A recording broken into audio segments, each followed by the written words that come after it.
हमारे गिरिराज जी में एक कन्हैया नाम का एक व्यक्ति था।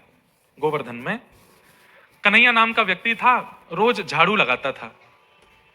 जन्म से उच्च कुल में नहीं जन्मा था, इसलिए उसको कई लोग मंदिर में नहीं जाने देते थे। ठाकुर जी बंधुओं कभी जात पात नहीं देखते, ठाकुर जी के लिए सब समान है। पर हम लोगों ने ही ये सारे विभाजन कर दिए। ठाकुर जी ने विभाजन व्यवस्थाओं का किया, व्यवस्थाओं का किया, लेकिन मेरा अधिकार किसी को नहीं है, ऐसी व्यवस्था ठाकुर जी ने नहीं बनाई। ऐसी व्यवस्था अगर ठाकुर जी ने बनाई होती तो सबरी के यहां ठाकुर जी कभी नहीं जाते, कोल भीलों के यहां ठाकुर जी भोजन बनवा करके नहीं पाते, स्वयं क्षत्रिय कुल में जन्म लेकर के नहीं आते। ठाकुर जी जात पात पूछे नहीं को, हरि को भजे सो हरि को हो। तो कन्हैया नाम का एक व्यक्ति था, झाड़ू लगाता था गिरिराज जी की तलेटी में, मंदिर नहीं जा पाता था, उसको जाने की अनुमति नहीं देते थे। श्रीनाथ जी विराजमान थे तब गोवर्धन में, रोज मंदिर की ओर देखता और ध्वजा जी देख करके बहुत रोता। हे नाथ, मैं अधिकारी नहीं हूं ना आपके दर्शन का, मैं आपके पास नहीं आ सकता। मुझे ऐसे कुल में क्यों भेजा आपने, मैं ऐसे घर में क्यों जन्मा जहां मुझे आपके दर्शन का अधिकार नहीं है। रोज रोता है। दोपहर में आज भी हमारे वृंदावन में 12:30-1 बजे मंदिर बंद हो जाते हैं और फिर 4:30-5 बजे के आसपास खुलते हैं। ये बीच में ठाकुर जी गैया चराने जाते हैं, ऐसी भावना है। तो उसी समय सब दर्शनार्थी अपने अपने घर को चले जाते, मंदिर के सेवाधिकारी प्रसाद पाके सोने चले जाते, और उसी समय वो गिरिराज जी की तलेटी में दोपहर के समय चिलचिलाती धूप में झाड़ू लगाने के लिए आता और ध्वजा जी देख करके रोता रहता, मुझे अधिकार क्यों नहीं आने का। अब उसने तो क्या, ठाकुर जी ने मन बना लिया कि मुझे इससे मिलना है।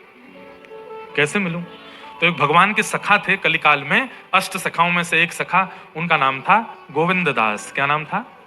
गोविंद दास। आज श्रीनाथ जी अपने मंदिर में खड़े थे, राजभोग आरती हो रही थी, तो इतने में ही गोविंद दास कोई पद गा रहे थे और पद गाते गाते उन्होंने ठाकुर जी की ओर देखा तो ठाकुर जी के मुखमंडल पर चिंता का अनुभव हुआ उनको। बहुत ध्यान से सुनिएगा। गोविंद दास बोले जय जय। अच्छा, बाकी सबको लगता था मूर्तिमंत ठाकुर जी खड़े, पर गोविंद दास को सचल ठाकुर जी दिखते थे। तो गोविंद दास बाहर से ही बोले जय जय। कहा बात है? ठाकुर जी बोले नहीं कुछ नहीं। नहीं नहीं, आज चिंतित लग रहे हो आप, कोई बात की चिंता है आपको? ना ये सब ठीक है, कोई ऐसी बात नहीं। बोले नहीं नहीं, बताओ ना जय जय, मैं पूरी करूंगा, जो आप कहोगे सेवा में करूंगा, आप काय बात को चिंतित हो? ठाकुर जी बोले दाल बाटी खावे को मने रो मेरो। अरे तो यहां में चिंता की क्या बात है? अभी रसोईया जी से जाकर के मैं कह दूंगा, रसोई में बढ़िया दाल बाटी आपके काज बन जाएगी और भोग लग जाएगा। ठाकुर जी बोले ना रसोई की ना पानी। तो आज गोविंद दास तुम अपने खिरक में बनाओ, तुम अपने बगीचा में सुंदर कंडा में बाटी बनाओ, बढ़िया दाल बनाओ, और मैं वहां आकर के पेड़ की छैया के नीचे बैठ करके प्रेम से पाऊंगा, मेरा ऐसा मन है। गोविंद दास बोले जय जय। अगर गुसाई जी को पता चल गई तो? बोले यही मारे तो मैं कह रहा हूं चुप कहते कि गुसाई जी को नहीं बतानी, मैं आऊंगा। तो गोविंद दास बोले ठीक है, तो फिर जय जय मैं जा रहा हूं, जल्दी तैयारी करूं, और आप 1.5-2 घंटा बाद आ जाइयो, तब तक सब तैयारी हो जाएगी। ठाकुर जी बोले हाँ, तब तक राजभोग आरती भी हो जाएगी, सब चले जाएंगे, मैं आ जाऊंगा।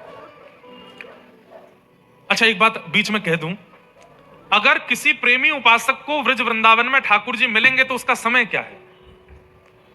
रात्रि 10 बजे से लेकर के सुबह 3:30 बजे के बीच में, या फिर दोपहर में 1:30 बजे से लेकर 4:30 बजे के बीच में, जब सारे मंदिर बंद होते हैं, उस समय ठाकुर जी बाहर घूमते हैं, उस समय ठाकुर जी बाहर भ्रमण पर निकलते हैं। उस समय यदि कोई पुकार रहा हो, भावना से युक्त बैठा हो, और उस समय कोई अनेक दिनों से ठाकुर जी को अपनी प्रेम लक्षणा भक्ति से पुकार रहा हो, इसी समय ठाकुर जी मिलेंगे। मेरी बात को कई लोग खंडित कर सकते हैं, लेकिन मैंने जितने चरित्र पढ़े हैं, ठाकुर जी इसी बीच के समय में मिलते हैं, राजभोग उत्थापन आरती के बीच में और रात्रि शयन से मंगला के बीच में, इसी समय ठाकुर जी निकलते हैं। क्योंकि व्रज वृंदावन में जितने भी मंदिर हैं, वो सब मंदिर आपके लिए हैं, पर वृंदावन वालों के लिए वो नंद भवन है। ठाकुर जी यशोदा के लाला हैं, बिना मैया को सुवाए ठाकुर जी कहीं नहीं जाएंगे। रात में जब मैया सो जावे तब ठाकुर जी निकले, या फिर दोपहर में जब ठाकुर जी गैया चराने निकलते हैं तब ठाकुर जी आते हैं। ये 2 समय हैं। तो ठाकुर जी ने गोविंद स्वामी से कही तुम दाल बाटी बनाओ, मैं आऊंगा। यहां राजभोग आरती हुई, आरती के बाद ठाकुर जी के कपाट बंद कर दिए गए, सब मंदिर के लोग अपने अपने घर को चले गए, दर्शनार्थी चले गए, दोपहर का समय हो गया और वो कन्हैया झाड़ू लगाता हुआ आया। इतने में ही ठाकुर जी मंदिर से बाहर निकल के ऊपर गिरिराज जी पर डोल रहे हैं, और वो कन्हैया रोता रोता केवल झाड़ू लगाता रहता, मुझे कब मिलेंगे, मुझे कब प्राप्त होंगे, मुझे कब दर्शन होंगे, मैं अधिकारी क्यों नहीं हूं इस दर्शन का। सब लोग इधर देखो, ध्यान से सुनो, बहुत भावना वाली कथा। इतने में ही ठाकुर जी जोर जोर से चिल्लाने लगे ऊपर से। और क्या चिल्ला रहे हैं? अरे कांटो लग गो, अरे मेरे पाम में कांटो चलो गो, अरे भैया कोई आओ जल्दी से आए करके या कांटे को निकाल दो, बहुत दर्द है रो है, बहुत पीड़ा है रो, अरे भैया मैं तो मर गो, अरे भैया मेरे तो लग गई। नीचे वो कन्हैया झाड़ू लगा रहा था, उसने आगे पीछे देखी आवाज कहां से आ रही है।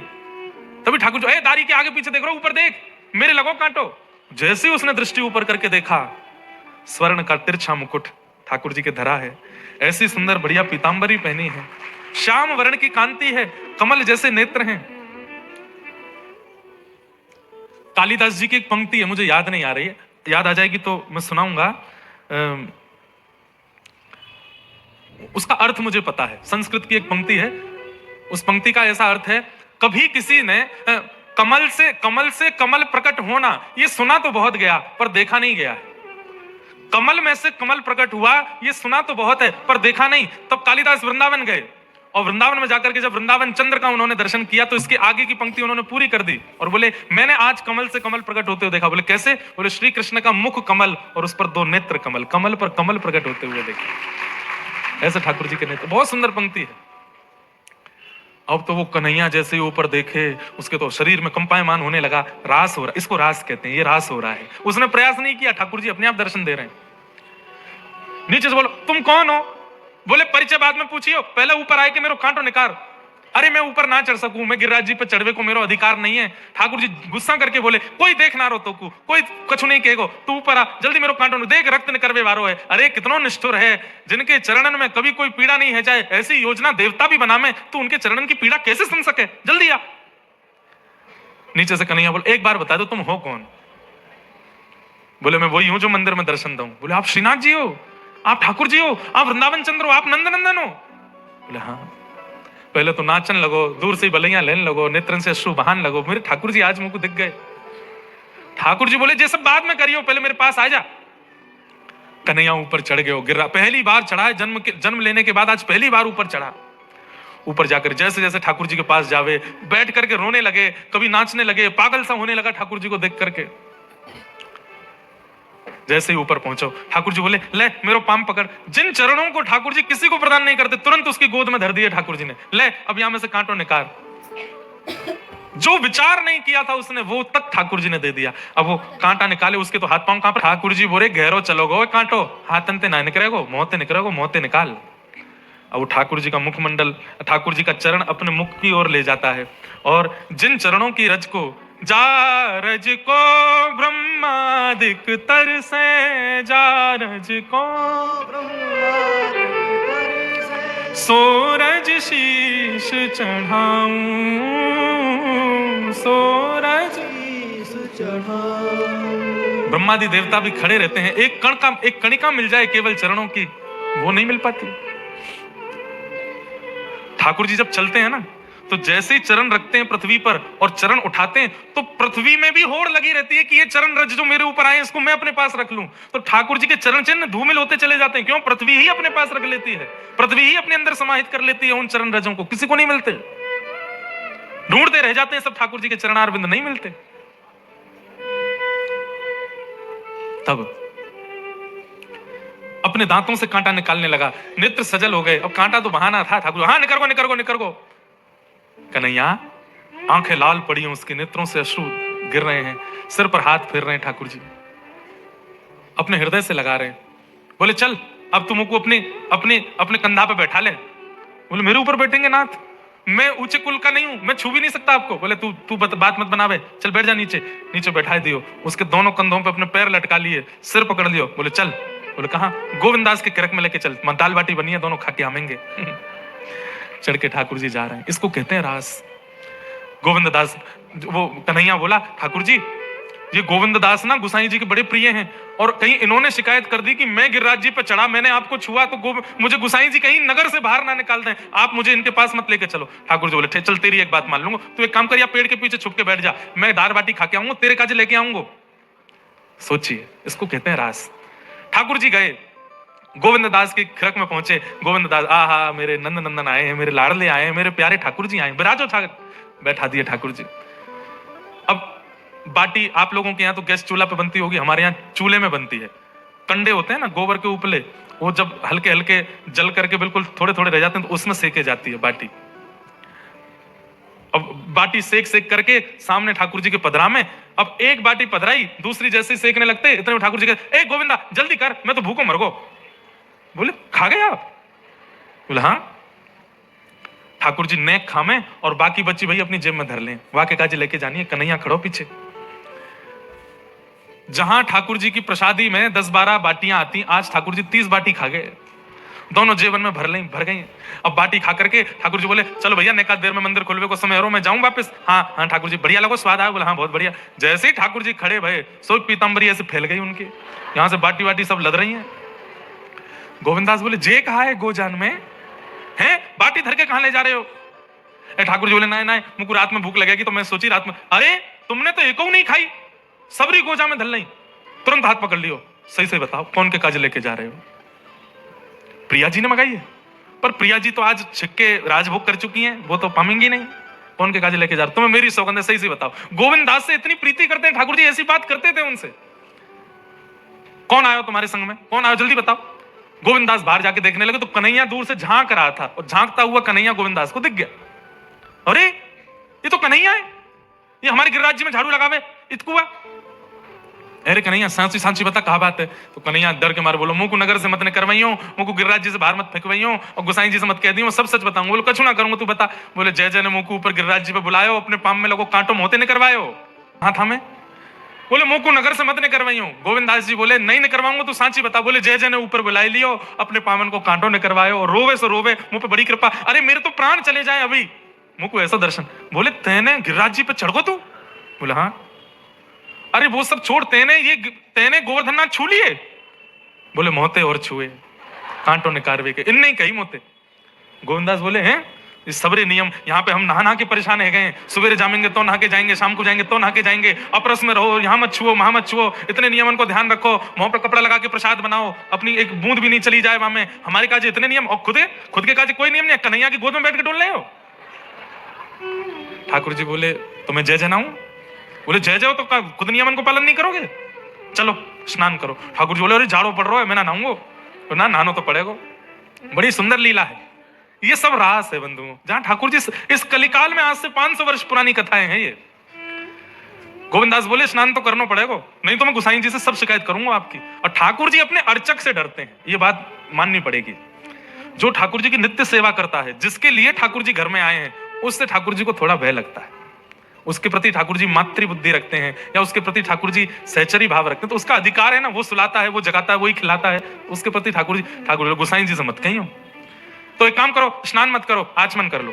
चलो ठाकुर जी हाँ आचमन कर लूंगा। हाथ में जल लेकर के ठाकुर जी कह रहे अपवित्र पवित्रो वा सर्वावस्थांगतो विवाह यह स्मरेत पुंडरीकाक्षम। कौन है पुंडरीकाक्ष? स्वयं ही तो है, अपना ही स्मरण करके ठाकुर जी कर रहे हैं मैं पवित्र है जाऊं। देख गोविंदा मैं पवित्र है। इतने में गोविंदास पीछे तो दौड़ के आए, ठाकुर जी को धक्का दिया, और श्री ठाकुर जी मुकुट सहित गिर गए गोविंद कुंड में, तैरने लगे। अब ये सब लीला चल रही थी, इतने में 4:30 बज गए, घंटे घड़ियाल बजने लगे, मंदिर में दर्शन का समय हुआ। ठाकुर जी बीच कुंड में ठिठर रहे हैं, अरे गोविंदा देखियो तेने मेरे संग बहुत बुरा किया, अरे जय जल्दी आओ, मंदिर घंटा बज रहे हैं, ऊपर जानो है। ठाकुर जी दौड़ करके सीधे ऊपर पहुंचे। जैसे कपाट खुले तो श्रीनाथ जी के मुकुट से लेकर नीचे मोजे तक सब गीले हैं और पानी चुचा रहा है।